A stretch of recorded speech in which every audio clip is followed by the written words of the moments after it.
Saya mengajak setiap daripada saudara untuk percaya bahwa firman Tuhan adalah iya dan amin. Kita masuk ke slide yang ketiga. Kita lihat Kejadian pasal yang pertama ayat 26 sampai dengan ayat 27.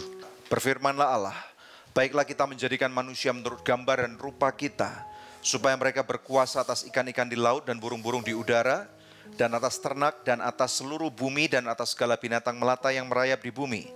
27, maka Allah menciptakan manusia itu menurut gambarnya, menurut gambar Allah diciptakannya dia, laki-laki dan perempuan diciptakannya mereka. Jadi kebenaran yang pertama yang kita belajar pada malam hari ini adalah Tuhan itu tahu apa yang dia lakukan. Nah, jadi di sini dikatakan dengan jelas bahwa ada laki-laki, ada perempuan. Jadi siapapun Anda di luar sana yang menyaksikan Good News Program, marilah kita mulai kembali kepada apa yang firman Tuhan katakan. Firman Tuhan adalah suatu kebenaran yang nilainya adalah absolut. Kebenaran ini tidak dapat digubah atau apapun juga, tidak bisa direvisi. Karena firman Tuhan adalah kata-kata final, ini lebih daripada undang-undang suatu negara, bahkan lebih besar, lebih tinggi daripada undang-undang dasar yang diciptakan oleh siapapun juga.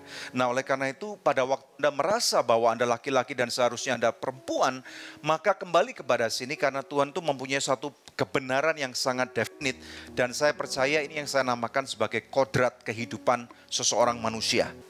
Nah, tentunya seorang laki-laki ini disebut dalam bahasa kedokteran adalah progenitor. Nah, di sini kita tahu bahwa tujuannya laki-laki itu diciptakan Tuhan sebagai membawa benih. Nah, ini yang Tuhan ciptakan. Kalau kamu diciptakan sebagai seorang laki-laki, maka mengertilah bahwa tujuan Tuhan sangat besar sekali. Nah, rupanya iblis sedang mencuri identitas kita. Karena Tuhan Yesus berkata bahwa iblis itu mencuri, membunuh, dan membinasakan. Kalau Anda tahu bahwa berarti firman Tuhan adalah iya dan amin. Kita berikan dulu kemuliaan yang paling meriah buat Tuhan di sana. Nah, kemudian apa kata Adam di sini nih? Di Kejadian pasal yang kedua 21 sampai dengan 23, ya ini ceritanya adalah kita nggak akan baca karena waktu. Jadi Abraham dibuat Tuhan tertidur nyenyak. Karena Tuhan melihat bahwa tidak ada yang sepadan dengan Adam. Nah, akhirnya Tuhan membuat si Adam ini tidur dan kemudian dari tulang rusuknya diambillah dia dan diciptakan seorang manusia yang baru yang bernama perempuan. Nah, kita lihat di ayat yang 23. Lalu berkatalah manusia itu, inilah dia, tulang dari tulangku dan daging dari dagingku, dan ia akan dinamai perempuan sebab ia diambil dari laki-laki. Nah, kata-kata Alkitab bahasa Inggris lebih jelas banget karena di sini dikatakan dalam versi ESV, then the man said, this at last is bone of my bones and flesh of my flesh. She shall be called woman because she was taken out of man. Nah, jadi Adam tahu benar bahwa laki-laki itu dalam bahasa Inggris dikatakan man, ini bukan not referring to the gender, tetapi kepada seorang bentuk manusianya. Nangkep nggak? Nah, tetapi woman ini adalah manusia yang mempunyai womb atau rahim. Nah, jadi rupanya Adam tahu benar bahwa seorang perempuan dikatakan wanita yang normal, entah bisa punya atau anak atau enggak itu nanti ya. Kalau Anda ragu-ragu apakah Anda perempuan atau laki-laki, pergi ke dokter untuk minta USG, ada rahimnya enggak, ada womb-nya enggak. Nah, kalau Anda punya womb, berarti saya ucapkan selamat bahwa kamu pasti perempuan dan Tuhan tidak salah. Ini kata Tuhan dan kata orang pertama yang Tuhan ciptakan. Yang percaya katakan amin. Kita berikan dulu kemuliaan yang paling meriah buat Tuhan.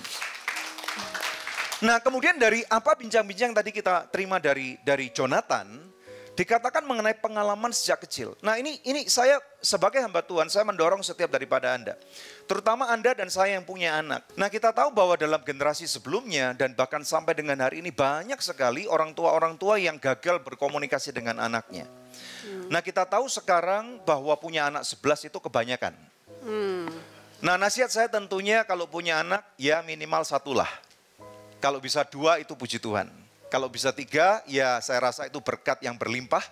Kalau punya anak 4 saya percaya syukuri saja. Dan kemudian langsung minta dokter untuk kemudian segera disteril istri Anda. Ada amin enggak? Nah, karena apa? Untuk sekolah aja mahal. Untuk biaya aja mahal. Walaupun saya percaya papa dari Yonatan itu mungkin uangnya banyak. Tetapi ada satu pressure yang sangat besar. Pada waktu harus memberi makan 11 orang anak. Ditambah dengan 2 orang suami dan istrinya, ditambah mungkin dengan pegawai-pegawainya. Ini menjadikan pressure yang sangat berat sekali dalam kehidupan. Sehingga dia tidak punya waktu untuk meladeni anak-anaknya. Nah, makanya di sini kami ajarkan Satu hal bahwa komunikasi adanya adalah bagaimana cara pandang Anda terhadap keluargamu. Kalau hari ini komunikasimu tidak baik terhadap istri, terhadap suami, terhadap anak-anakmu, saya bisa pastikan bahwa Anda sedang menanam satu bom waktu dalam kehidupan keluargamu. Nah, kita tahu bahwa bom waktu ini pada waktu diaktifkan, suatu kali akan meledak. Meledaknya bisa terjadi dalam bentuk suatu perceraian. Bisa terjadi dalam misalnya seorang anak lari dari rumah. Dan kemudian yang paling fatal adalah seorang anak kemudian datang ke dokter dan kemudian minta operasi kelamin.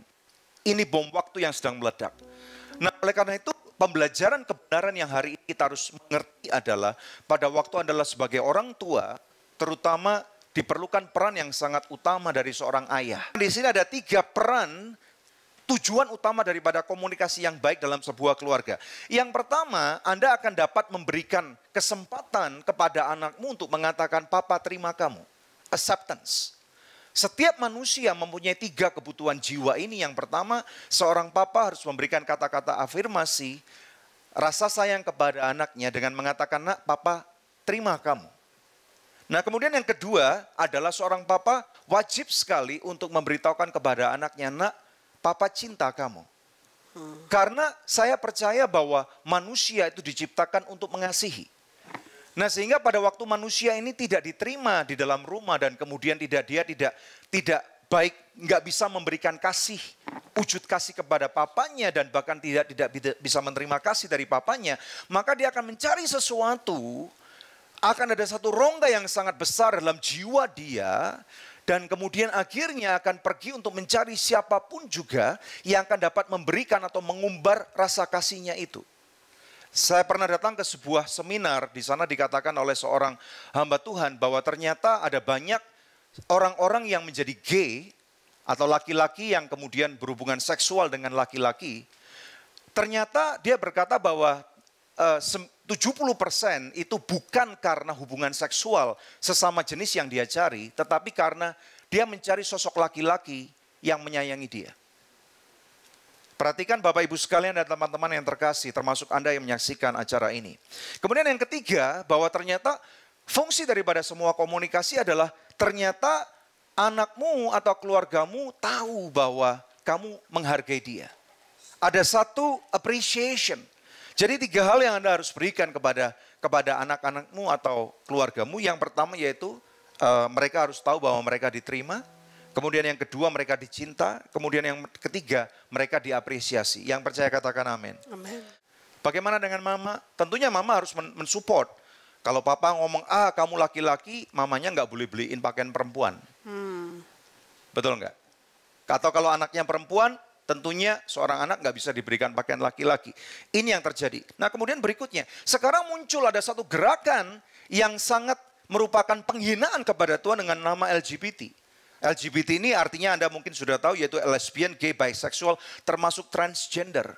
Mereka melakukan pemberontakan tingkat tinggi. Intersex ini adalah satu golongan yang membutuhkan pengakuan bahwa mereka mempunyai jenis kelamin yang lain. Bukan laki-laki, bukan perempuan.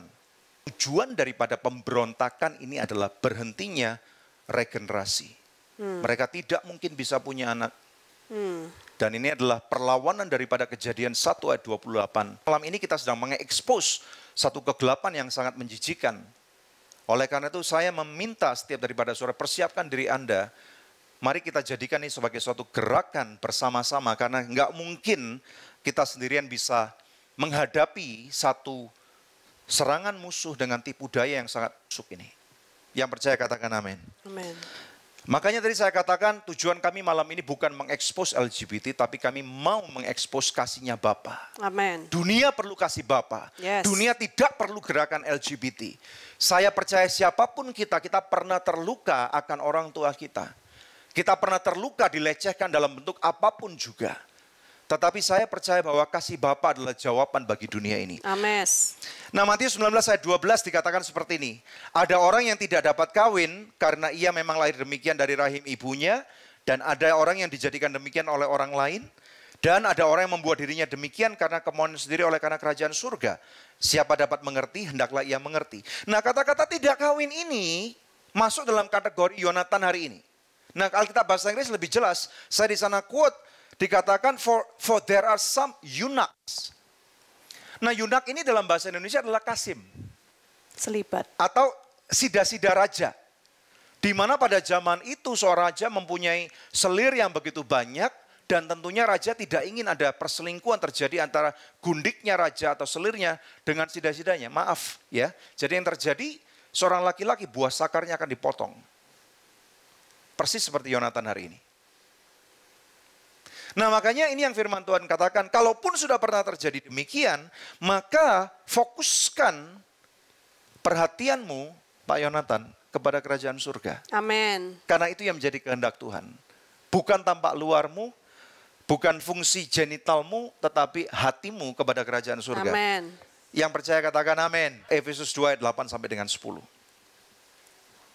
Makanya di sini dikatakan ayat 8, sebab karena kasih karunia kamu diselamatkan oleh iman. Itu bukan hasil usahamu, tetapi pemberian Allah.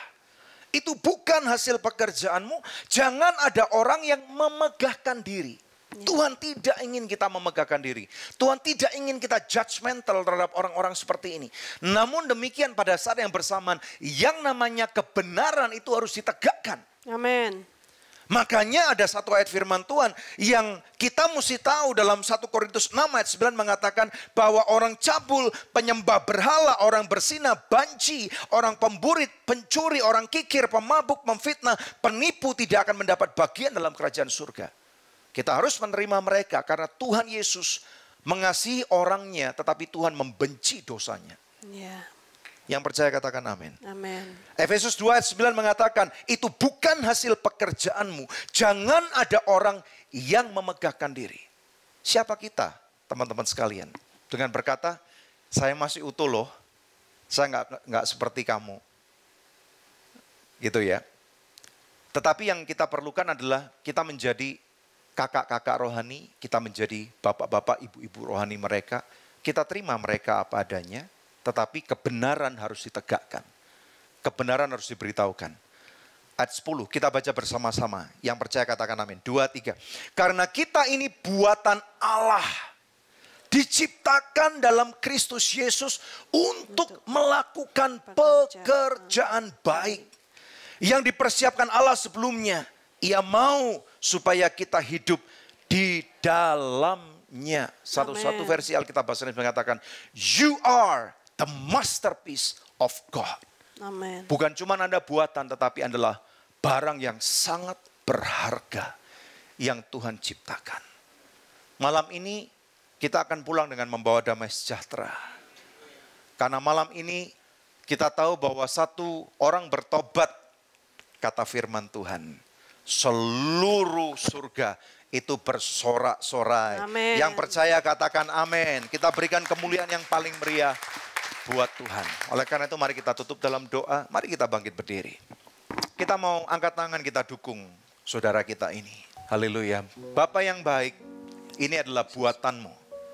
Ini adalah masterpiece-mu Tuhan. Dan engkau tidak pernah salah. Oleh karena itu Yonatan Tan, firman Tuhan mengatakan kamu adalah seorang laki-laki. Kamu bukan perempuan. Dan di dalam destinasi dan DNA kromosom yang Tuhan tanam dalam dirimu. Kamu akan melakukan kehendak Tuhan. Amen. Untuk mengabarkan kabar dari surga.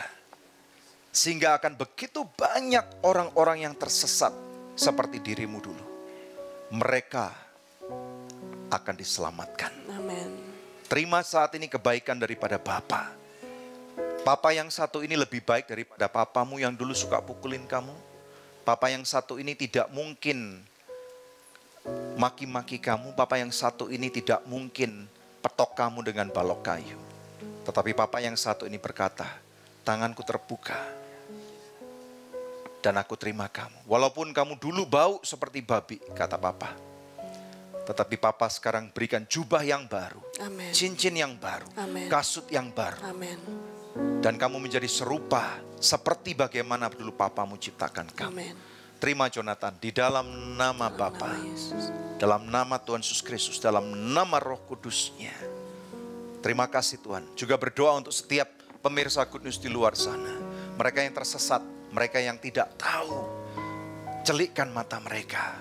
Yes, Lord. Kami melawat kamu dengan kuasa daripada Roh Kudus. Saat ini terimalah bahwa Bapa di surga itu membuka tangannya. Ya. Terima, terima.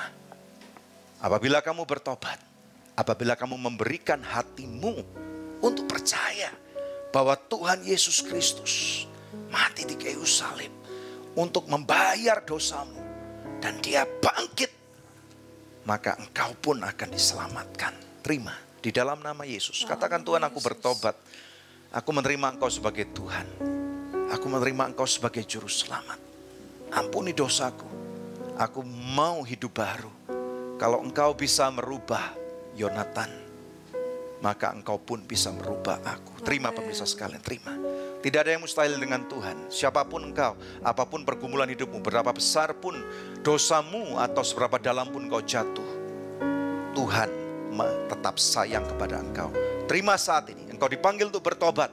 Karena Tuhan punya rencana yang besar untuk memakai engkau untuk kemuliaan namanya. Amin. Aku melepaskan urapan dan berkat kasih karunia dalam nama Yesus. Terima. Haleluya. Yang percaya bersama dengan saya, katakan Amin. amin. Berikan kemuliaan yang paling meriah buat Tuhan.